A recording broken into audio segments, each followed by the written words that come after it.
Price the lord. ಇಂದಿನ ವಾಚನದ ಧ್ಯಾನಕ್ಕೆ ತಮಗೆಲ್ಲರಿಗೂ ಸ್ವಾಗತ. ಇಂದಿನ ವಾಚನದಲ್ಲಿ ಯೇಸು ಸ್ವಾಮಿಯ ಜೊತೆ ತಮ್ಮ ಶಿಷ್ಯರು ವೈಯಕ್ತಿಕವಾಗಿ ಬಂದು, ನೀವು ಜನರೊಡನೆ ಮಾತನಾಡುವಾಗ ಸಾಮತಿಗಳನ್ನು ಏಕೆ ಉಪಯೋಗಿಸುತ್ತೀರಿ ಅಂತ ಕೇಳ್ತಾರೆ.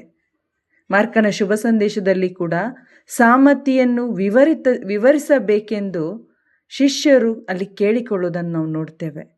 ಯಾಕೆ ಸಾಮತಿಯ ಬಳಕೆ? ದಾಹವಿದ್ದವನಿಗೆ ಜೀವಜಲ ಎಂದ ಹಾಗೆ ಶಿಷ್ಯರು ಯೇಸು ಪ್ರತ್ಯೇಕವಾಗಿದ್ದಾಗ ಆ ಸ್ವರ್ಗ ಸಾಮ್ರಾಜ್ಯದ ರಹಸ್ಯಗಳನ್ನು ತಿಳಿಯಲು, ಅರ್ಥೈಸಲು ಬಯಸಿ ಕೇಳಿಕೊಂಡ್ರು. ಪ್ರಿಯರೇ, ದೇವರ ವಾಕ್ಯ ನಾವು ಕೇಳಿದ್ರೆ ಸಾಲದು, ನಮಗೆ ಅದರ ಗ್ರಹಿಕೆ ಆಗಬೇಕು. ಇಲ್ಲವಾದರೆ ನಾವು ಅದನ್ನು ಅನುಸರಿಸಿ ಜೀವಿಸೋದು ಅಸಾಧ್ಯ. ಅದರಿಂದ ಫಲ ಬರಬೇಕು, ಫಲ ಕಾಣಲ್ಪಡಬೇಕು. ಇಂದು ಅನೇಕ ಪ್ರಾರ್ಥನಾ ಕೂಟಗಳಿಗೆ, ಧ್ಯಾನ ಕೂಟಗಳಿಗೆ, ಬಲಿಪೂಜೆಗಳಿಗೆ ನಾವು ಹೋಗ್ತೇವೆ. ಆದರೆ ನಮ್ಮ ಜೀವನ ಯಾಕೆ ಮಾರ್ಪಡುತ್ತಿಲ್ಲ? ಯಾಕೆ ನಮ್ಮಲ್ಲಿ ಇನ್ನೂ ಪಾಪದ ಜೀವನ, ಹರಟೆ ಮಾತು, ಅಶಾಂತಿ, ಜಗಳ, ಬರಡು ಮಾತು ಹಾಗೆಯೇ ಇದೆ?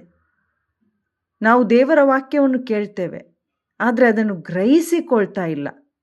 ಕಾಲ್ದಾರಿ, ಮುಳ್ಳು ಪೊದೆ, ಕಲ್ಲು ನೆಲದಲ್ಲಿ ಬಿದ್ದ ಬೀಜ ಹಾಗೆ ಯಾವ ರೀತಿಯಲ್ಲಿ ಈ ಬೀಜಗಳು ಫಲ ಕೊಡುವುದಿಲ್ಲವೋ, ಇದರ ಅರ್ಥ ಬೀಜ ಚೆನ್ನಾಗಿಲ್ಲ ಅಂತ ಅಲ್ಲ. ಬೀಜ ಚೆನ್ನಾಗಿದ್ರೂ ಬಿತ್ತಲ್ಪಟ್ಟ ನೆಲ ಸರಿ ಇಲ್ಲ. ಇಂದು ನಮ್ಮ ಹೃದಯ ಕೂಡ ಅದೇ ಅವಸ್ಥೆಯಲ್ಲಿ ಇರ್ಬೋದು. ನಮ್ಮನ್ನೇ ನಾವು ಪರಿಶೀಲಿಸಿ ನೋಡೋಣ. ನಾವು ದೇವರ ವಾಕ್ಯ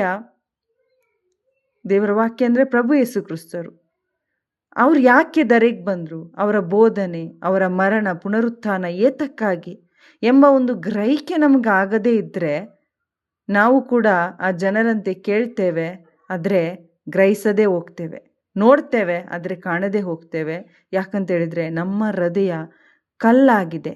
ನಮ್ಮ ಹೃದಯದ ಪರಿಸ್ಥಿತಿ ಆ ಮುಳ್ಳು ಪೊದೆ ಅಥವಾ ಕಾಲ್ದಾರಿ ಅಥವಾ ಕಲ್ಲು ನೆಲದ ಹಾಗೆಯೇ ಇದೆ. ಇದರಿಂದ ಏನಾಗುತ್ತೆ? ನಾವು ದೇವರಿಗೆ ಅಭಿಮುಖರಾಗದೆ ಯೇಸು ಕ್ರಿಸ್ತರಲ್ಲಿರುವ ಆ ಪಾಪ ಕ್ಷಮೆಯನ್ನು ಪಡೆಯದೇ ಹೋಗ್ತೇವೆ. ಆದರೂ ನಾವು ಸಂಡೇ ಕ್ರಿಶ್ಚಿಯನ್ ಆಗಿ ಧ್ಯಾನಕೂಟಗಳು, ಅನೇಕ 100 ಇರ್ಬೋದು, 400 ಇರ್ಬೋದು, ಧ್ಯಾನಕೂಟಗಳನ್ನು ಅಟೆಂಡ್ ಮಾಡ್ತಾ ಇರ್ತೇವೆ. ಆದರೆ ಇದರಿಂದ ಏನೂ ಪ್ರಯೋಜನ ಇಲ್ಲ. ಪ್ರಿಯರೇ, ನಮಗೆ ಶುಭ ಸಂದೇಶ ಗ್ರಹಿಕೆ ಆಗಬೇಕು. ಯೇಸು ಕ್ರಿಸ್ತರಲ್ಲಿ ವಿಶ್ವಾಸವಿಟ್ಟು ನಾವೆಲ್ಲರೂ ನಿತ್ಯ ಜೀವ ಪಡೆಯಬೇಕೆಂಬುದು ಪಿತನ ಚಿತ್ತವಾಗಿದೆ. ನಮ್ಮ ಹೃದಯ ಹದವಾದ ಭೂಮಿ ಆಗಬೇಕು. ಆಗ ನಮ್ಮಲ್ಲಿ 30ರಷ್ಟು, 60ರಷ್ಟು, 100ರಷ್ಟು ಫಲ ಕಾಣಲ್ಪಡುತ್ತೆ.